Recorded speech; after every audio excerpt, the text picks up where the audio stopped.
सूरजगढ़ राज्य एक बहुत ही शक्तिशाली और न्यायप्रिय राज्य था। सूरजगढ़ के राजा विक्रम प्रताप एक कुशल और लोकप्रिय राजा थे। राजा विक्रम प्रताप को भी ईश्वर के आशीर्वाद से 2 पुत्र रत्न की प्राप्ति हुई थी। दोनों राजकुमार के महल के अंदर खेलने से और इधर उधर दौड़ने से महल में खुशियां ही खुशियां थीं। हो भी क्यों ना, सूरजगढ़ को काफी समय बाद इतनी खुशियां मिली थीं। समय के साथ दोनों राजकुमार बड़े हुए और अब राजा विक्रम प्रताप को उनको योग्य बनाने की चिंता थी।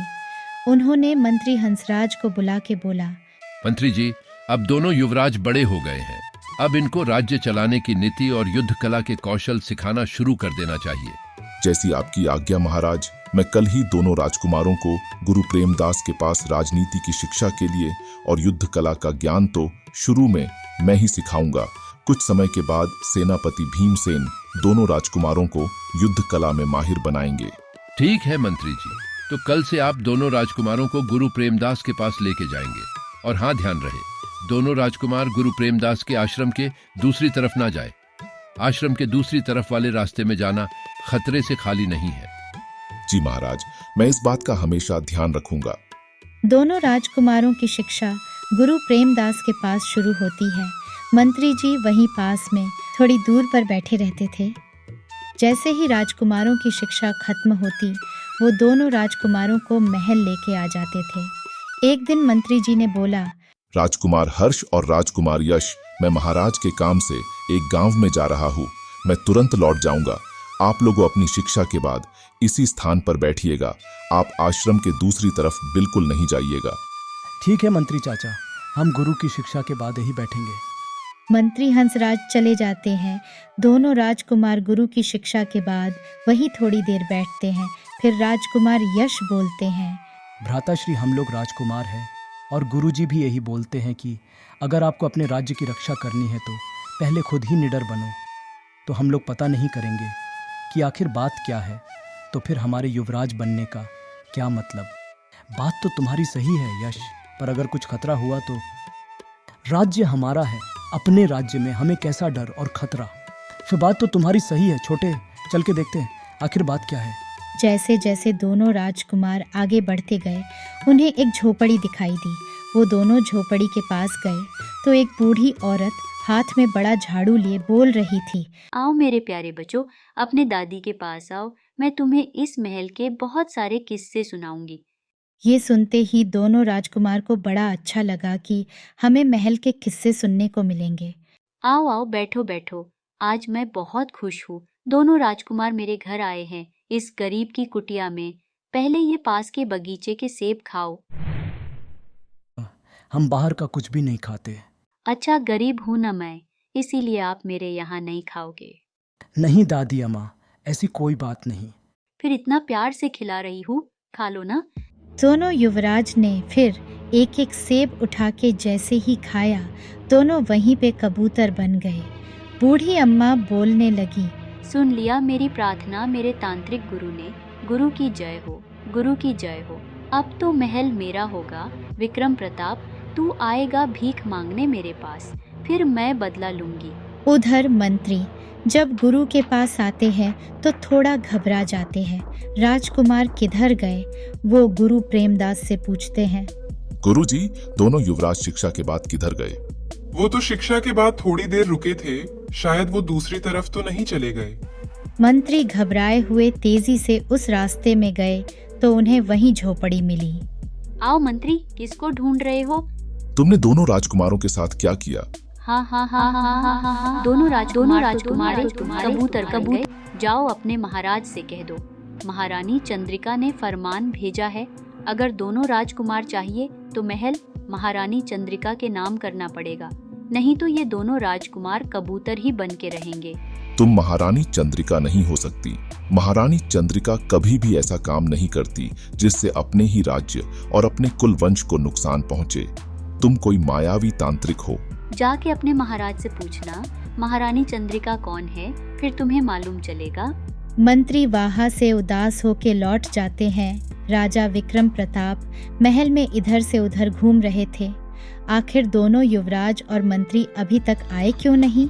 जब मंत्री के आके पूरी बात बताते हैं तो राजमहल में तो बिजली ही गिर जाती है।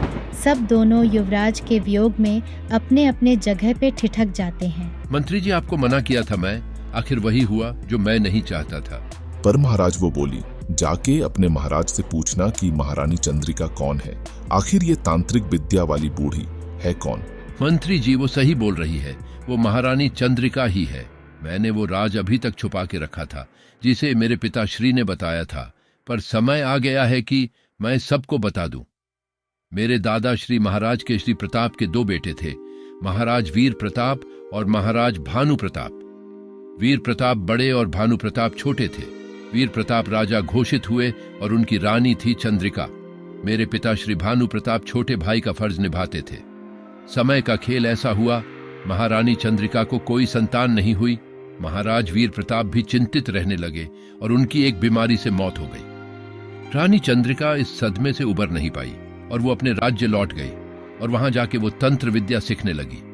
इधर मेरे पिताजी भानु प्रताप महाराज घोषित हो गए। महारानी चंद्रिका को लग रहा था कि महल में से ही किसी ने जादू टोना कर दिया जिससे वो महारानी नहीं बन पाई। तब से वो तंत्र विद्या से महल को लेने के लिए कितने प्रयास कर चुकी है। पर महाराज, हम दोनों युवराज को कैसे बचाएंगे? उनको तो कबूतर बना दिया है। मंत्री जी, कल हम गुरु प्रेमदास के पास चलेंगे, शायद वो कोई रास्ता बताए। रात जैसे तैसे बीती। सुबह मंत्री हंसराज और राजा विक्रम प्रताप गुरु प्रेमदास के पास गए। प्रणाम गुरुवर, बहुत ही विकट संकट आ गया है। दोनों युवराज महारानी चंद्रिका के तांत्रिक जाल में फंस चुके हैं। महाराज, तंत्र विद्या तो मुझे नहीं आती, पर मैं एक तांत्रिक को जानता हूँ जिनको तंत्र विद्या में अभी तक कोई हरा नहीं पाया है। कौन है वो गुरुवर? यहाँ से थोड़ी दूर पर करजत की पहाड़ी है, उसी पर है तांत्रिक काल भैरव जो तंत्र विद्या के पुजारी है। मंत्री जी, अब आप देर मत कीजिए और आप प्रस्थान कीजिए तांत्रिक काल भैरव को लाने के लिए। मंत्री भी महाराज की आज्ञा के अनुसार प्रस्थान कर जाते हैं काल भैरव को लाने के लिए। सुनसान रास्ते और जंगल से होते हुए मंत्री हंसराज पहुंच गए करजत पहाड़ी के ऊपर।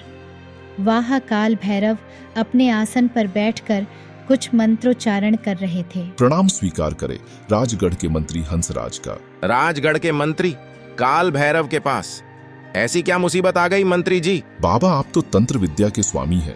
राजगढ़ अभी एक तंत्र जाल के मुसीबत से गुजर रहा है।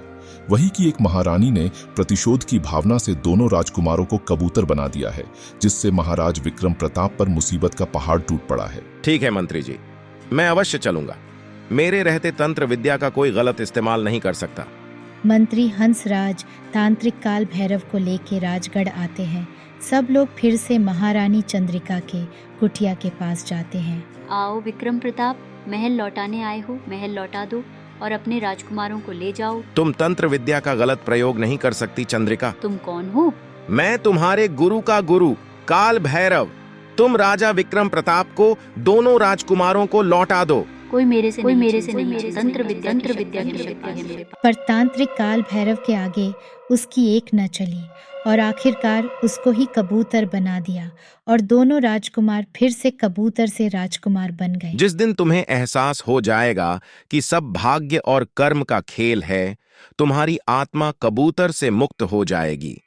आपका ये उपकार हम कभी नहीं भूलेंगे बाबा काल भैरव। हमें भी अपनी सेवा का मौका दीजिए। राजन, आप परोपकारी है।